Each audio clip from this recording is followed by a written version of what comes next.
What do you think of the idea of having the federal government conscript Santa Claus and also force everyone to give presents to family members? Join Richard Ebeling and me in this week's segment of the Libertarian Angle as we examine those questions.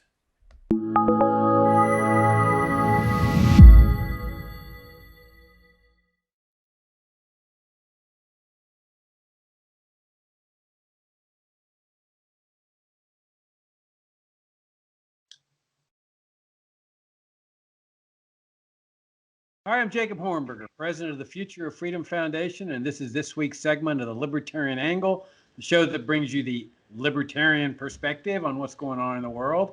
I'm joined by my co-host, Richard Ebeling, professor of economics at the Citadel. Richard, Merry Christmas. Good to see you again.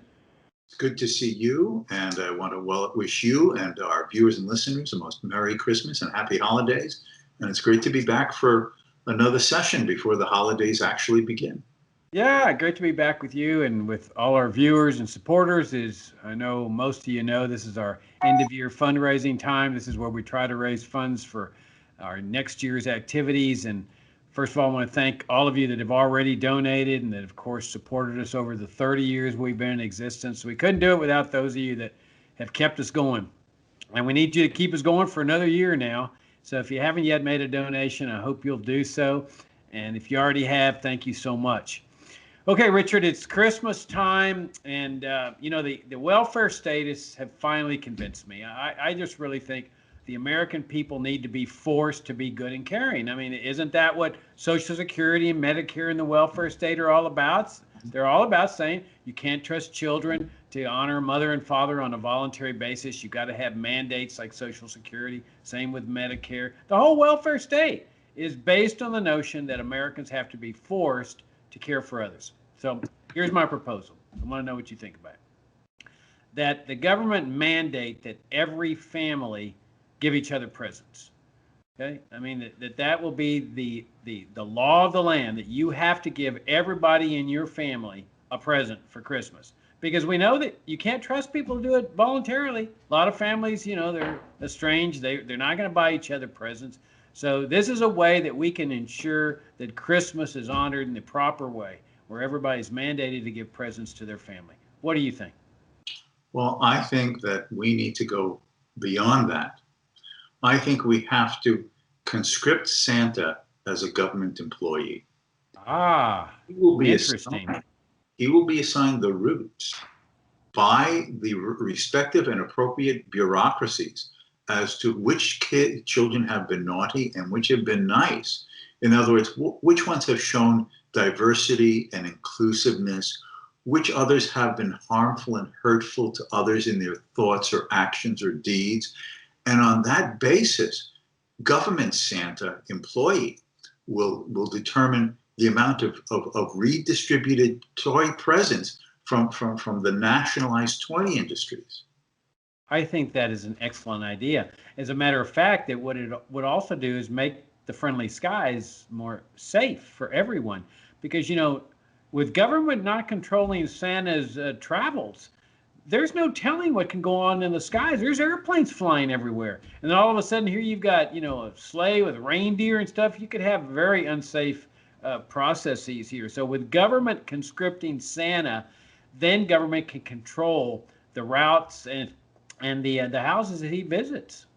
Now, does Rudolph have a government inspected and approved red nose to light up the sky so as not to cause any collisions between Santa's sleigh and other aircraft? I don't think so. And has Rudolph gone through appropriate reindeer flying certified government training? We have to ask these questions. And, because there could be terrorist Rudolphs. What happens if a Rudolph goes for reindeer flying training, but only wants to take off, but not know how to land? This could mean a terrorist act could be planned and in process. That's true. And there's you can never tell whether Santa isn't a Russian plant. I mean, he is wearing a red suit. Oh, interesting. Yes. So he could be a plant from Russia or China. or Cuba or North Vietnam, or I guess I should say Vietnam now, that, I mean, yeah, the Reds, you never know. So it's very possible. What better way to infiltrate America than to come in on Christmas as Santa? So I think, your idea of conscripting Santa and then putting him through a rigorous training program and detox program and everything to make sure, how do we know he's not drinking when he gets into that sleigh? A So sugar high with eating too many of those cookies that are left for him. so I mean, Richard, but isn't, we're here poking fun at this whole concept, but isn't welfare states really all about? The government's the big Santa Claus. This giving out presents to everybody, Social Security benefits. Oh, here's free money for you, and Medicare. Look at all the health care we're providing. And in the Biden administration, there's going to be the push for universal health care. Then the farm subsidies, the education grants, the FDIC. I mean, here is the nanny state in action. So while you and I are here poking fun, isn't that really what the welfare state's all based on? The idea that government is here to take care of you, provide for your education, your health care, your retirement, your clothing, your food, everything. And you don't need to worry about a thing. We're going to take care of you from birth to death as part of the nanny state. Absolutely. This is the dilemma we face. And unfortunately, with the incoming administration, it's very likely that there's going to be an intensification or an attempted intensification of both enlarging existing programs and adding new ones. This could be a very rough and rocky 4 years now, even more than with Trump, in terms of social welfarism actively pushed. So our task as advocates of liberty require intensive and increased vigilance and determination to make the case against this.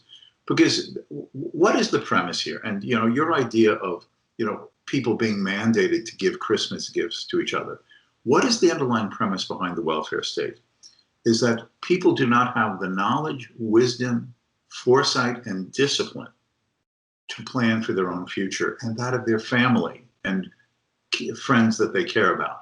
You can't plan for your own retirement.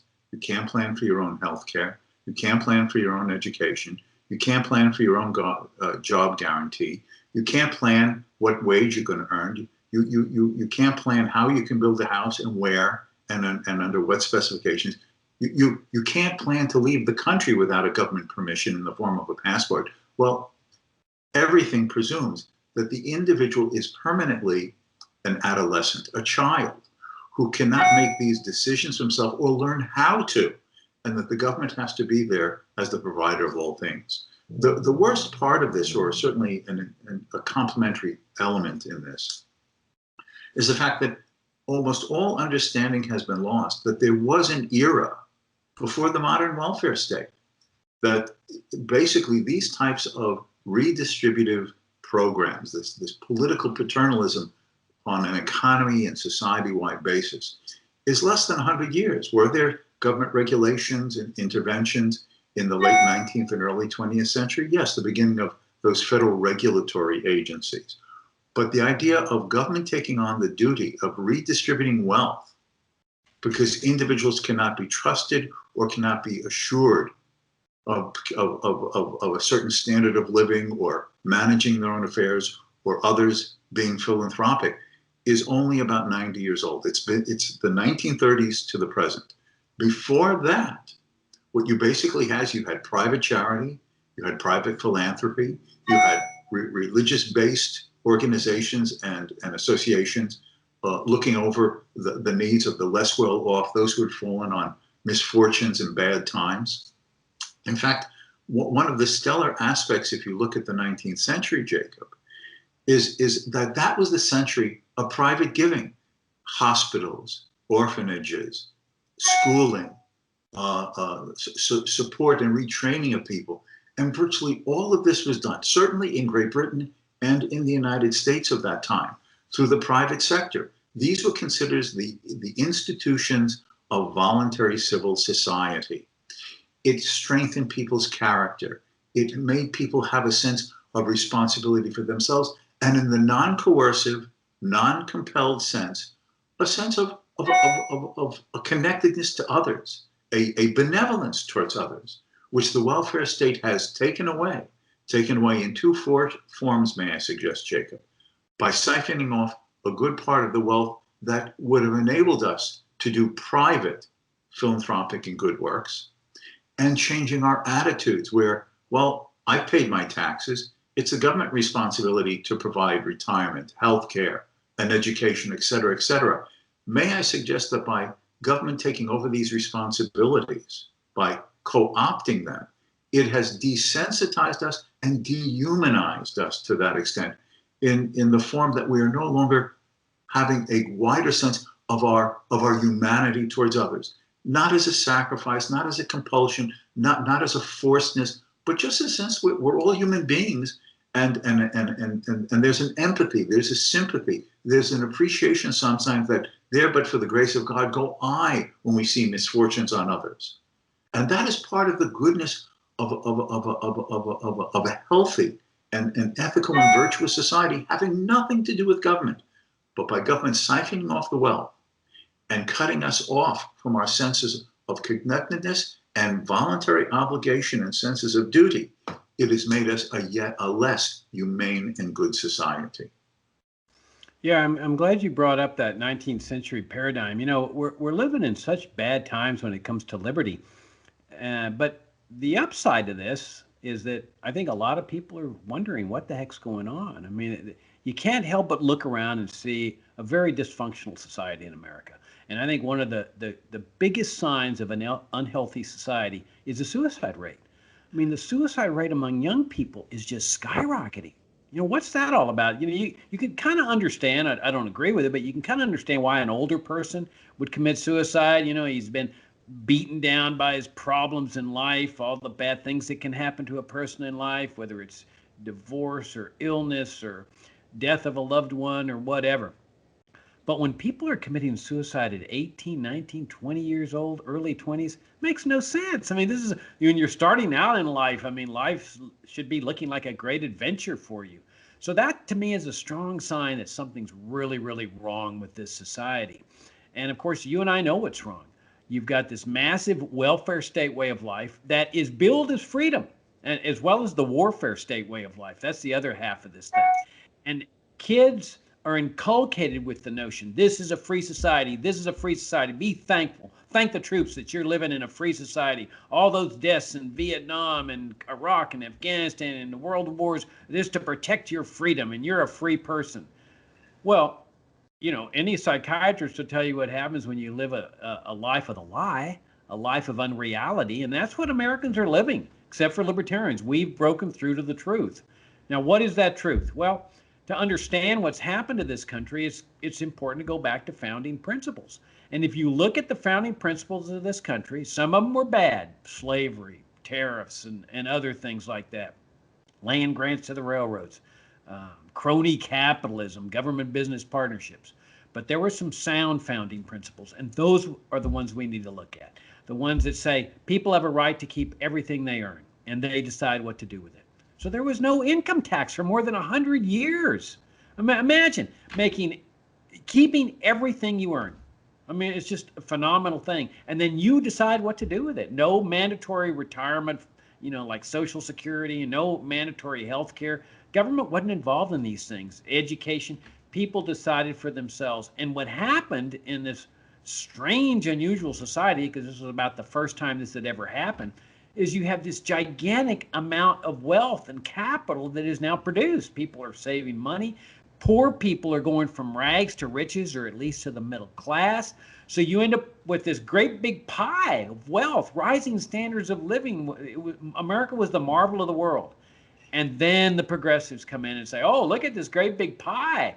We can redistribute this pie. We can help the poor. Well, the poor were already getting help, as you point out, through voluntary assistance and through doing it on your own. Like I say, a lot of the wealthy people in the late 1800s were formerly poor people who made it in the marketplace. And how do they make it? By providing goods and services that are benefiting mankind. It was the only way people could get wealthy. was you invent something that people want and are willing to pay for. In the process, standards of living are soaring. So Henry Ford may become a multi-billionaire by selling automobiles, but think how that benefited people to have automobiles to get around in instead of, horse-drawn carriages. And so you've got this society where essentially, not in a perfect sense people are free. There's other things that are involved in here, but in an economic sense, people are very free, keeping everything they earn, deciding what to do with it, voluntary charity, and people are giving money away. As you point out, this is how the hospitals, the opera houses, the schools were being built by wealthy people who had gotten their wealth in the marketplace that said, now we want to donate it. Well, if you've got an impoverished society, you got a society with nothing, where people have nothing, like in a socialist society, then there's nothing to donate. If you go to a society like Cuba, where everybody's on the verge of starvation, and you say, what's the solution here? The progressives would say, oh, a welfare state. Impose a welfare state. Well, that's what they've had. That's the cause of their poverty. That's why there's no pie there to redistribute. But if you leave the market free and you have a private property order, people start getting wealthier, standards of living soaring, voluntary charity is soaring. That's the principle we need to return to, Richard. That's what we are all about here at FFF, what we've been about for 30 years, is raising people's vision to a higher level, saying, if you want a free, healthy, prosperous, and harmonious society, this is what is necessary. A necessary prerequisite is dismantle this mandated, immoral, socialist welfare state and restore the founding principle of economic liberty and private property. In the 19th century, there were a series of what are now practically forgotten, but the name is familiar to some, Horatio Alger stories. This was a series of fictional works in which there was this image of the young boy who was born poor, unskilled, facing hardships, but he worked hard. He saved. He wanted to learn. He took advantage of opportunities. In other words, from rags to riches in terms of the self-made young man. Now, does that mean that everyone became wealthy by modeling themselves after this fictional Horatio Alger character? Of course not. But the idea was there was a philosophy of attitude of, I am a free person, and no matter how humble my beginnings and my starting circumstances, I have the capacity to take my own future into my own hands with hard work, discipline, planning for the future, saving for the future, getting an education, and grasping at opportunities that come my way to improve myself, and then through myself, others. When people have that general attitude, everyone is lifting themselves up, and those who still face misfortune, they can be helped by the successful one, as you were saying, the wealthier members of the society, because the financial and economic largesse that is increasing for everyone enables those who have done a little better to help those who are still a bit behind. That was the philosophy of the 19th century. It's important to realize that all of the great charities that we often have taken for granted began there, led by wealthier people, owners of companies, and they were also the friendly societies of Great Britain and the American versions of the 19th century. These were self-help insurance associations where you paid in to have planning for private death benefits, private health care, private retirement through a savings account. And you participated also as a member in the operation of the organization to learn leadership and the rules of managing things. So maybe you yourself in another part of the market society could become a manager or an entrepreneur, rather than a blind and blanket dependency in which you passively wait for your government check or your government benefit or your government something that is done for you instead of doing for yourself. It doesn't mean you're callous. It doesn't mean that you think that a man is an island separated from his fellow men. No, but it's realizing that if we want industry and progress and material betterment, the starting point is for individuals to have a sense of the possibility for achievement and the willingness and the drive and the belief in degrees of self-responsibility and taking your future into your own hands. And from that comes not only the self-improvement of such individuals, but the betterment of all in society. As you were saying, Henry Ford changed the world with the idea of mass automobile transportation. Everyone could have their Model T. It might have to be black because there it was easy to just do one color of all these lower cost automobiles off the conveyor belt of the automobile plant. But everybody in principle could have the dream and the possibility of having their own private means of transportation for ease and convenience and not having to clean up the poop after your horse. Yeah, you know, one of my favorite books when I first discovered libertarianism was Frederick Bastiat's Natural Harmonies. Bastiat, of course, was the 19th century free market legislator in France and really strong libertarian. And he influenced so many of us, century later or so. But Bastiat's concept of natural harmonies really appealed to me, that there are natural harmonies in a free society, in a free market society, that, okay, people are seeking their own self-interest, but in the process of doing that in the marketplace, they're making lives better for other people because they're providing goods and services that other people want. So let's say Bill Gates is hypothetically the worst person in the world, just selfish, greedy, doesn't care about others and so forth. Let's just say that is a hypothesis. So the guy's out there providing software for the rest of us because he wants to make money, and therefore he's benefiting mankind, despite whatever mindset he might have. But inevitably what happens is that people do get wealthy by providing goods and services to others, and they then start turning around and helping others. And Gates, of course, is a classic example of that. The Gates Foundation has given away untold amounts of money. Now, some of it's not very productive, like the public schools and so forth. But the idea is that there's this natural harmony in a free society. People are benefited by entrepreneurs and businessmen. The businessmen in turn go around helping others that are in need. Now, people say, oh, well, they're just going to get wealthier and wealthier. But that's not what happens.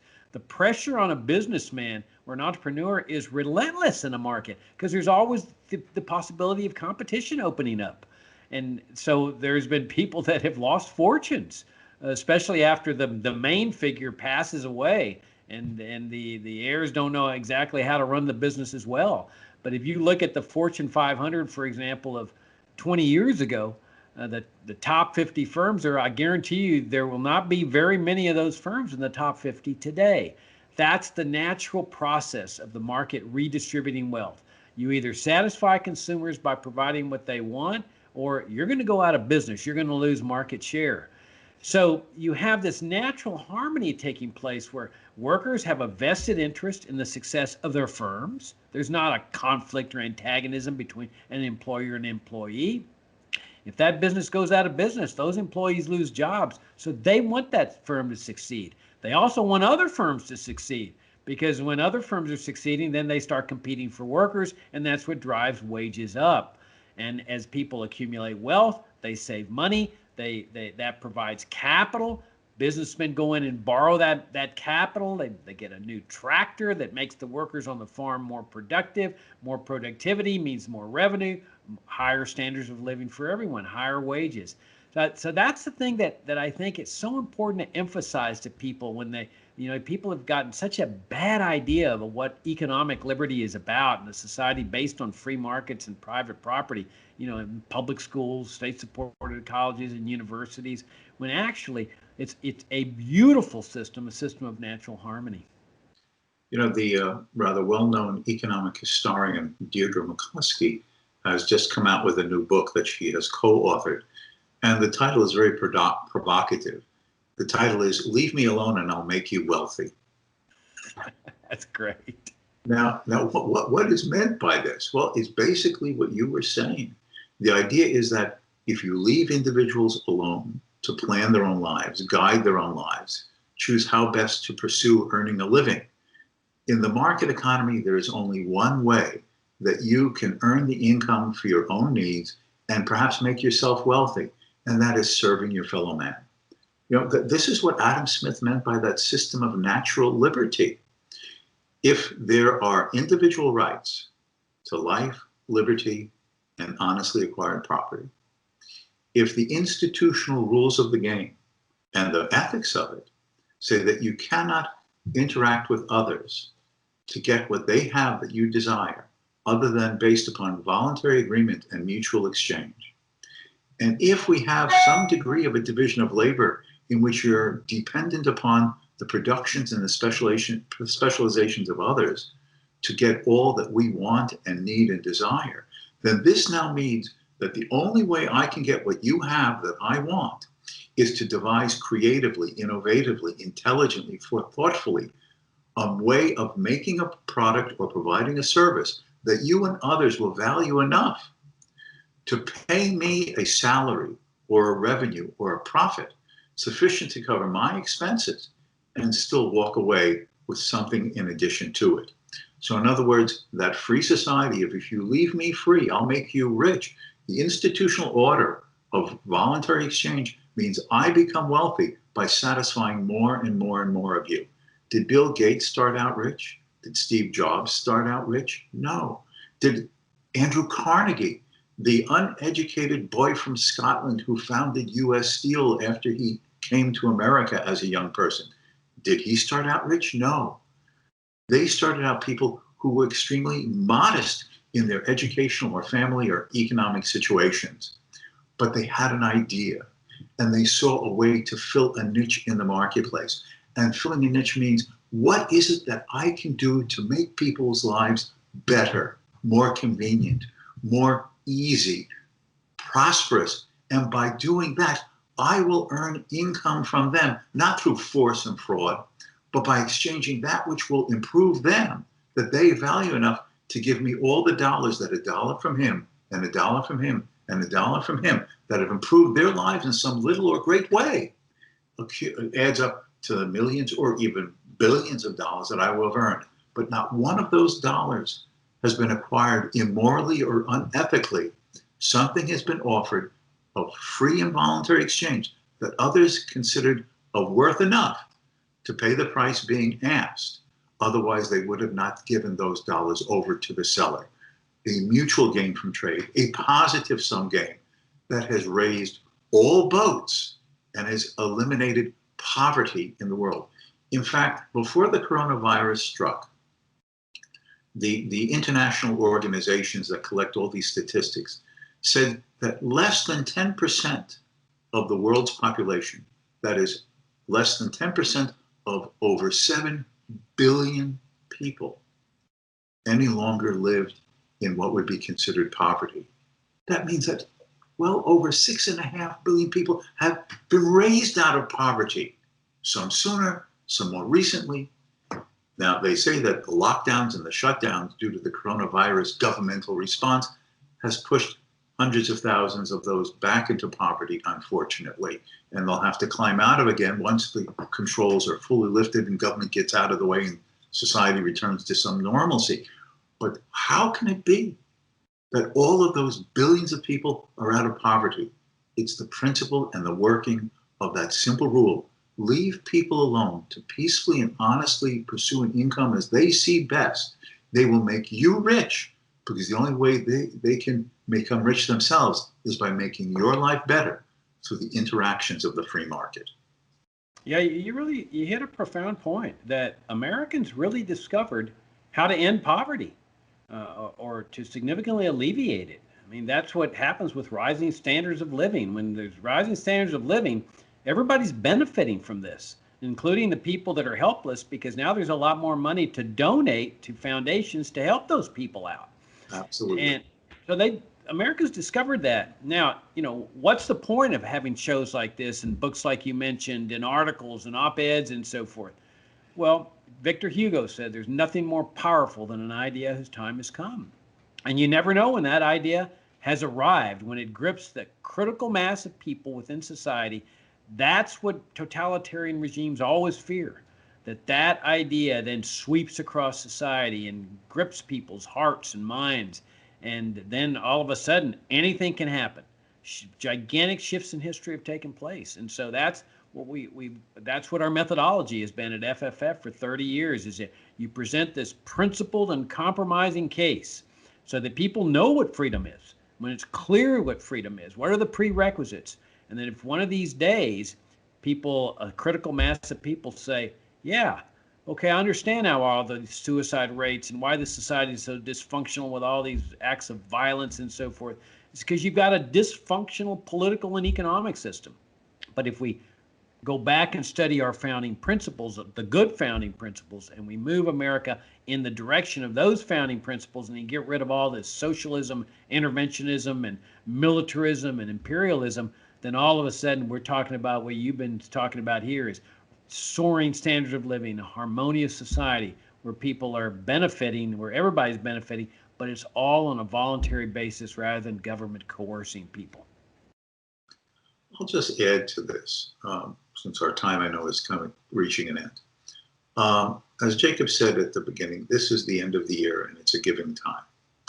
I have known Jacob Hornberger and worked with the Future Freedom Foundation for over 30 years. I know that there is a dedication, an integrity, a principle to everything that this foundation puts out. Written articles on the website, the monthly publication Future Freedom, which used to be Freedom Daily. When things were different, the live presentations in different locations.